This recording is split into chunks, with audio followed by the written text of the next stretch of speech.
আসসালামু আলাইকুম সুপ্রিয় শিক্ষার্থীবৃন্দ, আশা করি আপনারা সবাই ভালো আছেন। আজকে আমরা ক্যালকুলাস একের চ্যাপ্টার 24 এ এক্সাম্পল 8 নিয়ে আলোচনা করব ইনশাল্লাহ। তো এখানে একটা উপপাদ্য দেওয়া আছে, সেই উপবৃত্তকে এক অক্ষের চতুর্দিকে আবর্তন করলে উৎপন্ন ঘনবস্তুর আয়তন নির্ণয় করতে বলছে। খুবই সহজ প্রশ্ন। তোমাদের এই প্রশ্নটি 16, 18, 21 সালে চলে আসছে। তো এখন আমরা এই উপপাদ্যটা লিখব। এখন তোমাদের পরীক্ষায় এভাবে আসতে পারে অথবা এভাবে আসতে পারে। তো তোমাদের পরীক্ষা যদি এভাবে আসে তখন আমরা কিভাবে কি করব দেখো। তো প্রদত্ত উপবৃত্ত আমরা এই এ স্কয়ার বি স্কয়ার আমরা এবার নিয়ে আসবো, বাঘ আকারে চলে আসবে। এখন এটা নিচে এ স্কয়ার বি স্কয়ার প্লাস এটা নিচে এ স্কয়ার বি স্কয়ার। তো দেখো এখানে বি স্কয়ার কাটাকাটি যায়, X square divide by A square plus এখানে এ স্কয়ার কাটাকাটি যায়, Y square divide by B square থাকে ইকুয়াল টু 1। তাহলে আমরা এটা থেকে প্রদত্ত উপবৃত্তটা এটা পাই। এটা 1 নং সমীকরণ ধরলাম।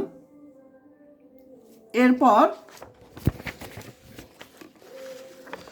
যেহেতু ইহার এক্স এবং ওয়াই এর ঘাত জোড়, তো আমরা জানি এক্স আর ওয়াই যদি এর ঘাত জোড় হয় তখন কী হবে, উভয় অক্ষের প্রতিসম হবে। ঠিক আছে, তাহলে এখানে কিন্তু আমরা দেখো এক্স আর ওয়াইয়ের যে ঘাত সেটা কিন্তু 2 পেয়েছে, অর্থাৎ জোড়। যেহেতু ইহার এক্স এবং ওয়াইয়ের ঘাত জোড় সেহেতু ইহা এক্স আর ওয়াইয়ের উভয় অক্ষের সাপেক্ষে প্রতিসম। এখন আমাদের প্রশ্নে বলছিল কি, যে আমাদের বলছে এক্স অক্ষের দিকে বলছে, এক্স অক্ষের দিকে বলছে। তাহলে তাহলে কি হবে, ওয়াই অক্ষ 0 হবে এক্স অক্ষের দিকে, তাহলে ওয়াই অক্ষ কী হবে, 0 হবে। তাহলে আমরা ওয়াই মান যদি 0 বসাই, মনে করে ওয়াই মান এখানে 0, তাহলে আমরা এখানে কী পাবো, এ স্কোয়ারটা এবার নিয়ে আসলাম, অর্থাৎ আমরা এরকম পাবো। তারপরে আমরা প্লাস মাইনাস এ স্কোয়ার লিখতে পারি, অর্থাৎ প্লাস মাইনাস এ লিখতে পারি। আবার এটাকে যদি বর্গ করি এক্স স্কোয়ার পাবো, আবার এটুকে যদি বর্গ করি এ স্কোয়ার পাবো, সেম কথা। তো এটুক সমান x equal to plus minus a লিখতে পারি। আর আমরা জানি বর্গের মধ্যে মাইনাস প্লাস উভয় থাকতে পারে, একই জিনিস। আশা করি সবাই বুঝতে পারছো।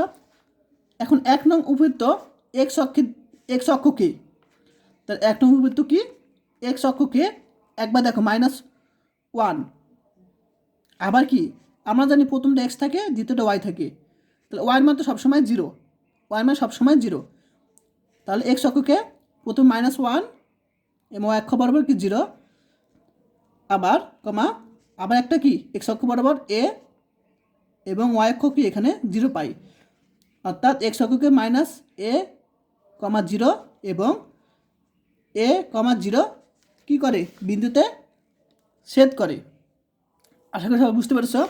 এখন একটা অঙ্কে যদি এক্সের সাপেক্ষে আবর্তন করা হয়, এক্সের সাপেক্ষে যদি আবর্তন করা হয় তখন উৎপন্ন ঘনবস্তু আমরা কি পাই, এক্স ইকাল টু -a ও এক্স ইকাল টু +a, আমরা এই দুইটা পাই। অর্থাৎ এই দুইটার সীমার মধ্যে অবস্থিত হবে উৎপন্ন ঘনবস্তুটা কি। এবার এই যে এখানে যে এক্স অক্ষ আছে দেখো খেয়াল করো, সে এখান থেকে পর্যন্ত এক্স অক্ষ, ঠিক আছে। আবার এটুকু হলো ওয়াই অক্ষ, এক্স অক্ষ কি এ থেকে -a, এ থেকে -a, এটুক সীমার মধ্যে অবস্থিত, এই যে এটুক, ঠিক আছে, এটুক সীমার মধ্যে কি অবস্থিত এই ঘনবস্তুটা। এই যে এটা কি ঘনবস্তু, এই হলো ঘনবস্তু। এই ঘনবস্তুতে কি এখান থেকে পর্যন্ত এই সীমার মধ্যে অবস্থিত, এ থেকে -এর মধ্যে। সুতরাং নির্ণয় আয়তন। এখন আয়তনের সূত্র, ভলিউম অর্থাৎ বি ইকুয়াল টু, তো সীমাগত -a থেকে এ, -a থেকে এ, -a থেকে এ, তারপর পাই আচ্ছা এখানে পাই কেন বলি, এখান থেকে এ পর্যন্ত কত 90, আর এখানে এ পর্যন্ত কত 180, 180 মানে কত পাই পাই ওয়াই স্কোয়ার ডিএক্স। আবার সাপোজ মনে করো এখানে বললো ওয়াই অক্ষ, মানে ওয়াই অক্ষের সাপেক্ষে যদি প্রশ্ন বলে, তখন আবার এখানে কী হতো এক্স স্কোয়ার হতো, তখন তখন এখানে আবার ডিওয়াই হতো, তার মানে উল্টা হতো, এক্সের উল্টা। তো যাই হোক তোমাদের প্রশ্ন এক্স অক্ষে দিয়ে আসে, এটাই শিখো। তো পাই ওয়াই স্কোয়ার ডিএক্স এটা সূত্র। এখন আমি দেখো আমরা জোড় ফাংশন বেজোড় ফাংশন সম্পর্কে আমি আলোচনা হয়তো করেছি, আমি তোমাদের তাও দেখিয়ে দিই। দেখো জোড় ফাংশন বেজোড় ফাংশন, এখন জোড় আর বেজোড় ফাংশন সম্পর্কে, অর্থাৎ যুগ্ম ফাংশন মানে বোঝায় জোড় ফাংশন, অযুগ্ম মানে বেজোড় ফাংশন বোঝায়। কিন্তু এখন তোমাদের আমি শর্টকাটে একদম বুঝাই। আচ্ছা আমি ডাইরেক্ট বুঝাই। এখানে মনে করো এখানে এফ অফ ওয়াই, ঠিক আছে। এখন আমি যদি ওয়াইয়ের মান -1 বসাই, -y বসাই, তাহলে আমি যদি এখানে এফের বদলে ওয়াইয়ের বদলে যদি -y বসিয়ে আবার যদি কি বসাই, আবার এফ অফ ওয়াই পাই, তখন কী হবে জোড় ফাংশন হবে। তো এখানে খেয়াল করো একটা বিষয়, আমি যদি ওয়াইয়ের বদলে -y বসাই, ওয়াইয়ের বদলে যদি -y বসাই, তখন কি আবার সেম ওয়াই স্কোয়ারটি পাবো। আমি তোমাদের এবার বুঝাই আরও ভালো করে। মনে করো F of Y equal to Y square, এটা মনে করো একটা ফাংশন। তো এখন আমি ওয়াইয়ের বদলে যদি -y বসাই, তো -y বসিয়ে দেখো আবার সেম ওয়াই স্কোয়ার পাই। অর্থাৎ আমরা যদি এফ অফ ওয়াই পাই, তাহলে ওয়াইয়ের পরিবর্তে যদি -y বসিয়ে যদি আবার সেম কী পাই এফ অফ ওয়াই পাই, তাহলে এটা জোড় ফাংশন। আর জোড় ফাংশনের ক্ষেত্রে আমরা কি করব, এখানে যে অংশটা আছে মাইনাসে, সেটা 0 হয়ে সামনে 2 হবে। ক্লিয়ার? আবার সাপোজ মনে করো F of Y equal to Y cube, মনে করো এখন ওয়াই বদলে যদি -y বসাই, তাহলে আমরা যদি এখানে বসে, তাহলে কী পাবো আমরা জানি -y কিউব পাবো, অর্থাৎ এফ অফ ওয়াই। এখন ওয়াই পরিবর্তে যদি -y বসিয়ে আমরা যদি এফ অফ ওয়াই পাই, তখন কিন্তু বেজোড় ফাংশন। আর বেজোড় ফাংশনে কিন্তু কী হবে, এটা সমান 0 হবে। আচ্ছা যাই হোক, জোড় ফাংশন বেজোড় ফাংশন আশা করি বুঝতে পেরেছ। তাই আমরা কি করব, এটা একটা জোড় ফাংশন, জোড় ফাংশনের ক্ষেত্রে এই জিনিসটা কী হবে 0 হবে, আর সামনে 2 হবে। এখন আমরা ওয়াই স্কোয়ারের যে মান, সেই ওয়াই স্কোয়ার মানটা কোথা থেকে পেয়েছে আমি তোমাদের বলে দিই। এখান থেকে পাবো। এখন এখান থেকে আমরা একটু দেখাই দিই কীভাবে পেয়েছি ওয়াই স্কোয়ার।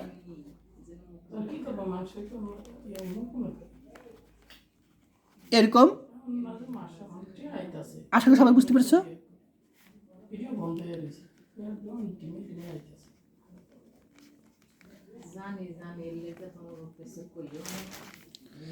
এখন এটা সবাই বুঝতে পারছো, ওয়াই স্কোয়ার মানটা পেয়েছো।